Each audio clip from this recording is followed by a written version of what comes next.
एक समय श्री भूतनाथ महादेव जी मृत्युलोक में विवाह करने की इच्छा करके माता पार्वती के साथ पधारे। वे भ्रमण करते करते विदर्भ देशांतर्गत अमरावती नाम की अति रमणीक नगरी में पहुँचे। अमरावती नगरी अमरीपुरी की सदृश सब प्रकार के सुखों से परिपूर्ण थी।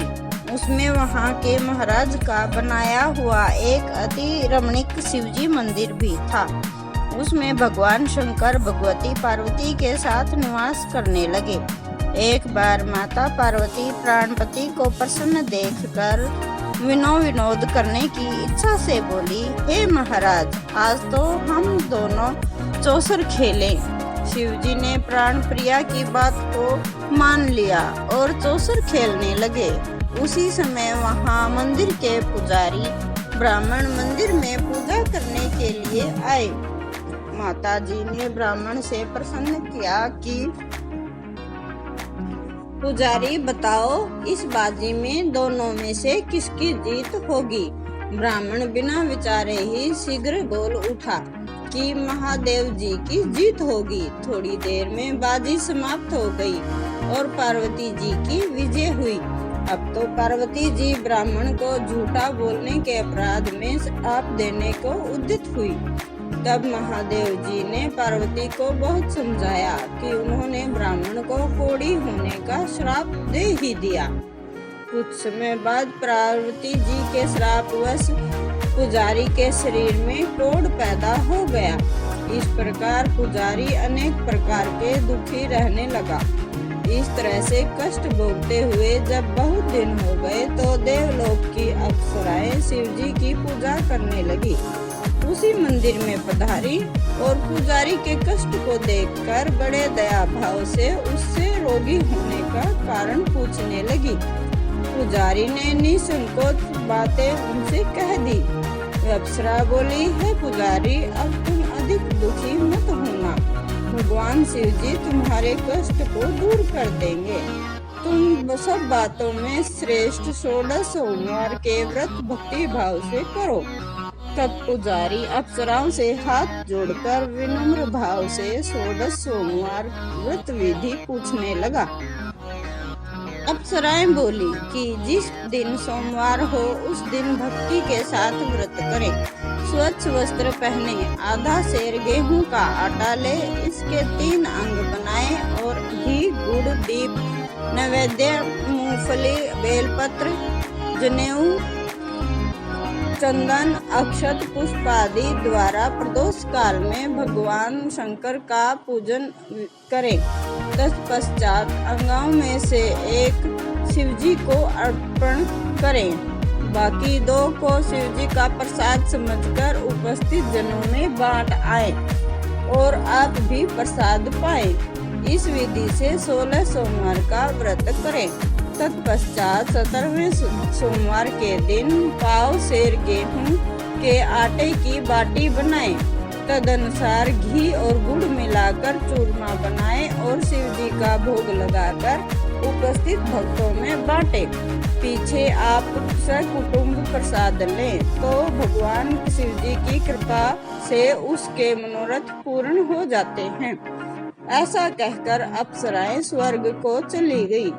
ब्राह्मण ने यथाविधि 16 सोमवार का व्रत किया और भगवान शिवजी की कृपा से रोग मुक्त होकर आनंद से रहने लगा।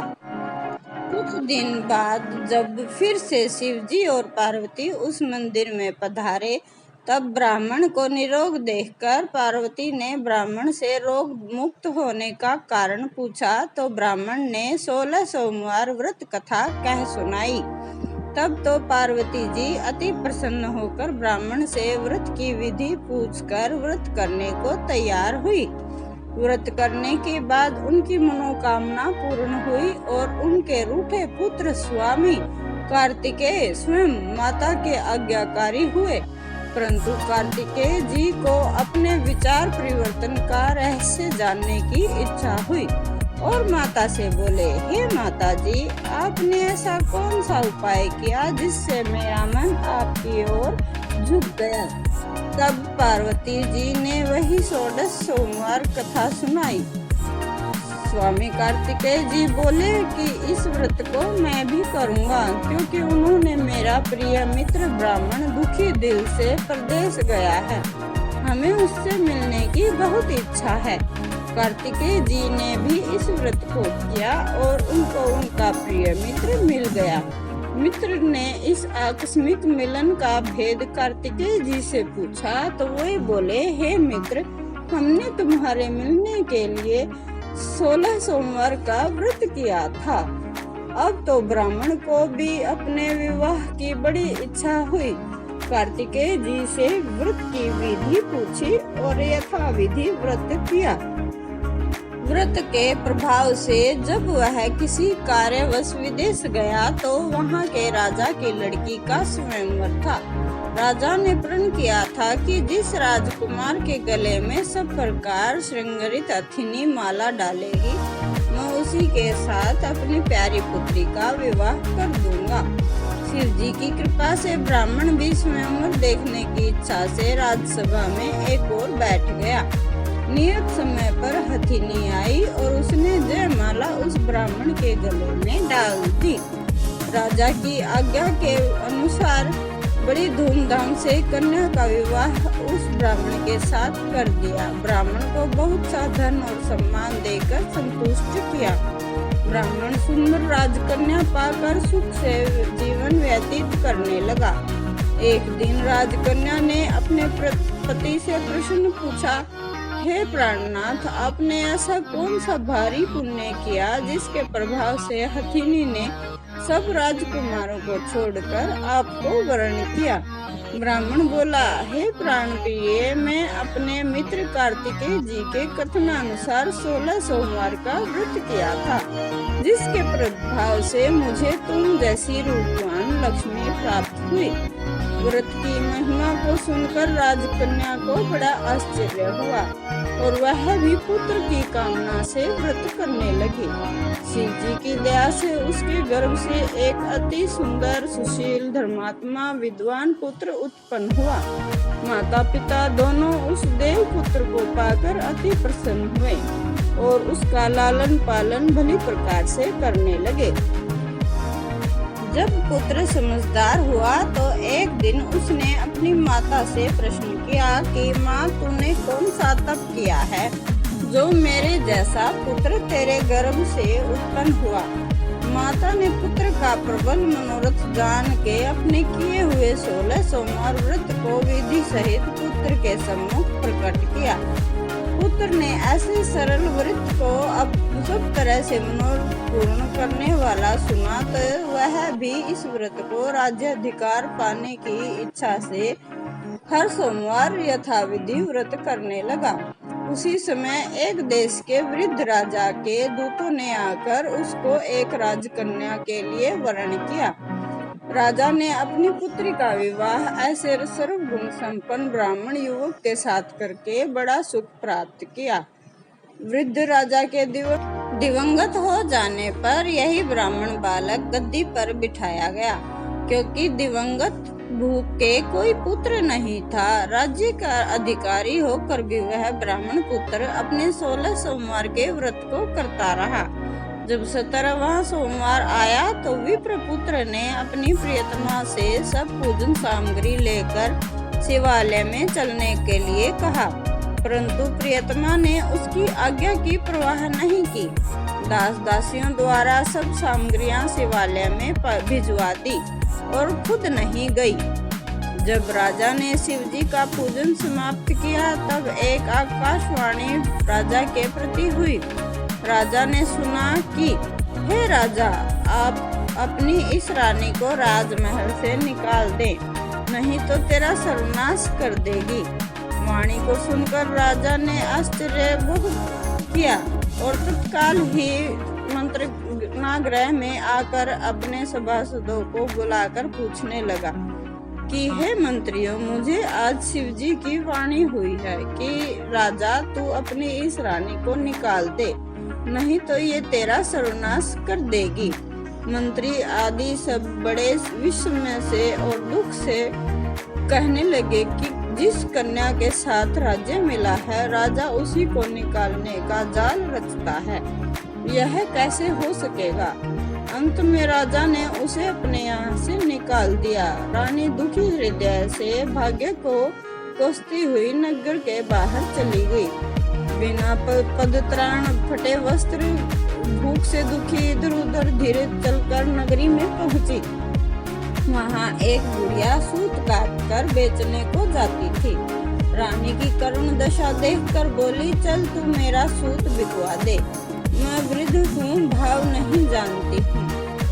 बुढ़िया की ऐसी बात सुनकर रानी ने बुढ़िया के सिर से सूत की गठरी उतार कर अपने सिर पर रखी। थोड़ी देर बाद आंधी आई और बुढ़िया का सूत पोटली सहित उड़ गया। बेचारी बुढ़िया पछताती रह गई और रानी को अपने संग से दूर रहने को कह दिया। अब रानी एक तेली के घर गई तो तेली के सब मटके शिवजी के प्रकोप के कारण चटक गए। ऐसी दशा देख तेली ने रानी को अपने घर से निकाल दिया। इस प्रकार रानी अत्यंत दुख पाती हुई सरिता के तट पर गई तो सरिता का समस्त जल सूख गया। तत्पश्चात रानी एक वन में गई। वहां जाकर सरोवर में उतरकर पानी पीने को गई। उसके हाथ से जल स्पर्श होते ही सरोवर का नीलकमल के सदृश जल असंख्य कीड़ों में गंदा हो गया। रानी ने भाग्य पर दोषारोपण करते हुए जल को पान करके पेड़ की शीतल छाया में विश्राम करना चाहा। वह रानी जिस पेड़ के नीचे जाती, उस पेड़ के पत्ते तत्काल ही गिर गए। वन सरोवर की ऐसी दशा देखकर गऊ चराते ग्वालों ने अपने गुस्साई जी से कहा, उस जंगल में स्थित मंदिर में पुजारी थे। गोसाई जी के आदेश अनुसार ग्वाले ने रानी को पकड़कर गोसाई जी के पास ले गए। रानी की मुख कांति और शरीर शोभा देखकर गोसाई जी जान गए, यह अवश्य ही विधि की गति की मारी कुली नबला है। ऐसा सोच पुजारी ने रानी के प्रति कहा, पुत्री, मैं तुमको पुत्री के समान रखूंगा, तुम मेरे आश्रम में ही रहो, मैं तुमको किसी प्रकार का कष्ट नहीं होने दूंगा। गोसाई जी के ऐसे वचन सुनकर रानी को धीरज हुआ और वह आश्रम में रहने लगी। आश्रम में रानी जो भोजन बनाती उसमें कीड़े पड़ जाते, जल भरकर लाती उसमें कीड़े पड़ जाते। अब तो गोसाई जी भी दुखी हुए और रानी से बोले, हे बेटी, तेरे पर कौन से देवता का कोप है जिससे तेरी ऐसी दशा है? पुजारी की बात सुनकर रानी ने शिवजी की पूजा करने न जाने की कथा सुनाई तो पुजारी शिवजी महाराज की अनेक प्रकार से स्तुति करते हुए रानी के प्रति बोले, हे पुत्री, तुम सब मनोरथों को पूर्ण करने वाले 16 सोमवार व्रत को करो, उसके प्रभाव से अपने कष्टों से मुक्त हो सकोगी। गोसाई जी की बात सुनकर रानी ने 16 सोमवार व्रत को विधिवत संपन्न किया और 17वें सोमवार को पूजन के प्रभाव से राजा के हृदय में विचार उत्पन्न हुआ कि रानी को गए बहुत समय व्यतीत हो गया है, न जाने कहाँ कहाँ ढूंढती भटकती होगी, उसे ढूंढना चाहिए। यह सोच रानी की तलाश करने चारों दिशा में दूत भेजे। वे तलाश करते हुए पुजारी के आश्रम में रानी को पाकर पुजारी से रानी को मांगने लगे, परंतु पुजारी ने उससे मना कर दिया तो दूत चुपचाप लौट आए और आकर महाराज के सम्मुख रानी का पता बतलाने लगे। रानी का पता पाकर राजा स्वयं पुजारी के आश्रम में गया और पुजारी से प्रार्थना करने लगा कि महाराज, जो देवी आपके आश्रम में रहती है वह मेरी पत्नी है। शिवजी के कोप से मैंने उसको त्याग दिया था, अब उस पर से शिवजी का प्रकोप शांत हो गया है, इसलिए मैं उसे लेने आया हूँ। आप उसे मेरे साथ जाने की आज्ञा दे दीजिए। गोसाई जी ने राजा के वचन को सत्य मानकर रानी को राजा के साथ जाने की आज्ञा दे दी। गोसाई जी की आज्ञा पाकर रानी प्रसन्न होकर राजा के साथ चल पड़ी। नगर में अनेक प्रकार के बाजे बजने लगे। नगरवासियों ने नगर के दरवाजे पर तोरण बंधनवारों से विधिवत रूप से नगर को सजाया और घर घर में मंगल गान होने लगा। पंडितों ने विविध वेद मंत्रों का उच्चारण करके अपनी राजरानी का स्वागत किया। इस प्रकार रानी ने पुनः अपनी राजधानी में प्रवेश किया। महाराज ने अनेक तरह से ब्राह्मणों को दान देकर संतुष्ट किया, याचकों को धन धान्य दिया। नगर में स्थान स्थान पर सदाव्रत खुलवाए जहाँ भूखों को खाने को मिलता। इस प्रकार राजा शिवजी की कृपा का पात्र हो राजधानी में रानी के साथ अनेक सुखों के भोग करते सोमवार के व्रत करने लगे। विधिवत शिव पूजन करते हुए लोक में अनेक सुखों को भोगने के बाद शिवपुरी को पधारे। ऐसे ही जो मनुष्य मनसा वाचा कर्मणा द्वारा भक्ति सहित सोमवार का व्रत पूजन इत्यादि विधिवत करता है, वह इस लोक में समस्त सुखों को भोग कर अंत में शिवपुरी को प्राप्त होता है। यह व्रत सब मनोरथों को पूर्ण करने वाला है। हर हर महादेव, जय शिव शंकर।